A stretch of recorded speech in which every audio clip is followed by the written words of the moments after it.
Il y a une semaine, Israël apprenait la nouvelle. Ehud Barak, ministre de la Défense, démissionnait de la tête du Parti travailliste qu'il dirigeait depuis 2007. À la place, il a annoncé la création d'une toute nouvelle formation, plus à droite, le Parti Indépendance. La gauche israélienne, elle qui réclamait une reprise du processus de paix, a claqué la porte du gouvernement. Alors quel avenir dans ces conditions pour le Parti travailliste et plus largement pour la gauche israélienne? Nous tentons de répondre à ces questions ce matin avec notre invité tout d'abord, Olivier Danino. Bonjour. Bonjour. Merci d'avoir accepté notre invitation. Vous êtes chercheur à l'Institut d'analyse stratégique, l'IFAS. Nous sommes également en direct avec notre correspondant à Jérusalem, Gallagher Fenwick, que nous allons retrouver dans un instant. Mais tout d'abord, Olivier Danino, une question. Ce départ d'Ehud Barak, quelles conséquences pour le Parti travailliste? Le Parti travailliste est déjà dans un état assez piteux depuis quelques années, depuis le milieu des années 90. Le processus d'Oslo, en fait, a quand même pas mal entamé, a rendu assez difficile la vie du parti travailliste, sans compter les défections politiques à la suite de la création du parti Kadima. La première d'entre elles étant celle du président actuel de l'État d'Israël, hein, qui est quand même un des cadres et une des figures politiques les plus importantes en Israël. Je parle bien sûr de Shimon Peres. Donc, si vous voulez, c'est déjà un processus qui était en cours. La fin, le départ d'Ehud Barak dans ce contexte-là ne fait que confirmer finalement le déclin de ce parti historique. Le coup de massue porté au Parti travailliste, peut-être également à la gauche israélienne, ces derniers temps représenté par certains comme un malade mourant dont la guérison paraît difficile, voire impossible. Alors à quoi ressemble le quotidien des militants de gauche en Israël? À quelles difficultés sont-ils confrontés? Notre correspondant à Jérusalem est allé enquêter. Voyez ce reportage de Gallagher Fenwick. Ce type d'événement est rare en Israël ces jours-ci. Cette manifestation hebdomadaire rassemble des Juifs israéliens et des Palestiniens. Ils défilent côte à côte pour demander la fin des expulsions des résidents arabes de l'un des quartiers les plus contestés à Jérusalem-Est. Ils sont à gauche et en tant que tels, certains se sentent de plus en plus isolés mais toujours utiles. C'est le cas de Youssef Alalou qui a démissionné de son poste de maire adjoint de Jérusalem et de Nadia Hanoun, récemment expulsée de sa maison. La gauche est en train de perdre du terrain, aussi bien chez les Israéliens que chez les Palestiniens. Nous, les Palestiniens, on n'a pas d'autorisation pour manifester, faire passer notre message au monde entier. C'est pour ça que c'est important que les Israéliens soient à nos côtés.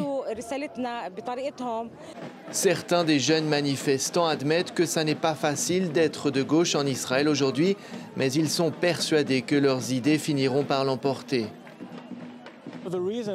La raison pour laquelle il y a autant d'animosité envers la gauche et autant de projets de loi ridicules à la Knesset pour limiter notre activité, c'est parce que nos idées gagnent du terrain. C'est à la Cour suprême de Jérusalem que Ronit Sela mène certaines de ses batailles. Elle représente la plus grande organisation de défense des droits de l'homme en Israël.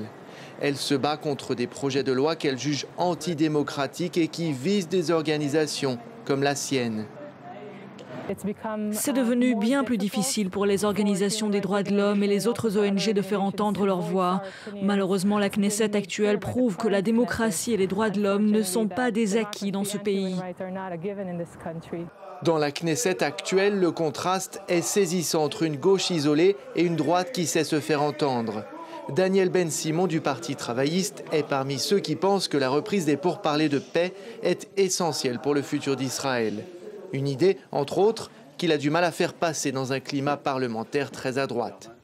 Regardez, ce n'est pas seulement la question de paix qu'on n'arrive pas à avancer, c'est le contenu de cette législation ultranationaliste, dangereuse, xénophobique, raciste, de quelques partis russes ultra-orthodoxes religieux.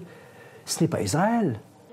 Si certains affirment que le départ d'Ehud Barak signe l'arrêt de mort du Parti travailliste, d'autres en revanche le perçoivent comme l'opportunité pour la gauche de se refaire une image et faire à nouveau progresser le camp de la paix.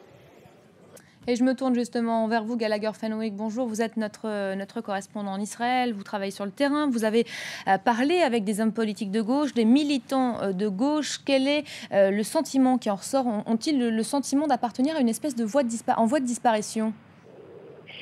Écoutez, vous l'avez vu dans le reportage, tout le monde à gauche, que ce soit les militants ou les députés travaillistes que j'ai interviewés, concèdent qu'il n'est pas facile d'être de gauche en Israël aujourd'hui, car le climat est très à droite et une droite dure qui plus est, mais en même temps, ils m'expliquaient qu'ils maintiennent une certaine confiance dans l'avenir de leur parti, de leurs idées, en espérant, me disent-ils, que la population se rende compte que l'actuel gouvernement de Netanyahou est incapable ou n'est pas disposé à les mener à une paix durable avec les Palestiniens, ce qui est un besoin vital pour le camp de la gauche quand il parle du futur de l'État hébreu. Et cela, selon le député travailliste que j'ai interrogé, passe par le langage de la gauche. Dans l'expression, par exemple, d'État pour deux peuples, pour ce député, il est clair que la droite sera obligée de faire la paix avec les voisins palestiniens. Ce faisant, elle devra utiliser le langage, les idées de la gauche et, qui plus est, elle fera le boulot difficile, comme me disait Daniel Ben Simon, mais c'est la gauche, selon lui, qui en récoltera les fruits. Voilà où se trouve la résurgence, le second souffle de la gauche, selon ces travaillistes à la Knesset. Olivier Danino, vous partagez cet avis. Selon vous, le départ d'Ehud Barak, c'est un arrêt de mort pour la gauche israélienne ou plutôt une opportunité, l'occasion de repartir d'un meilleur pied? Alors, comme je vous le disais, c'était déjà une situation très compliquée. En cela, le départ d'Ehud Barak ne fait qu'entériner une situation qui était réelle. Maintenant, la question, c'est de savoir si le Parti travailliste va connaître un soubresaut, se retourner vers ses fondamentaux, ou s'il va plutôt choisir une autre voie. Ça, c'est une question qui reste à déterminer. Mais par contre, définir, si vous voulez, la gauche israélienne comme le camp de la paix et c'est une erreur, et par opposition, la droite israélienne, quelque part, comme finalement les faucons, ça découle d'une certaine réalité, mais si vous voulez, ça ne reflète pas la vie politique israélienne. Il faut se souvenir que c'est Menachem Begin qui a signé la paix avec l'Égypte, c'était un faucon.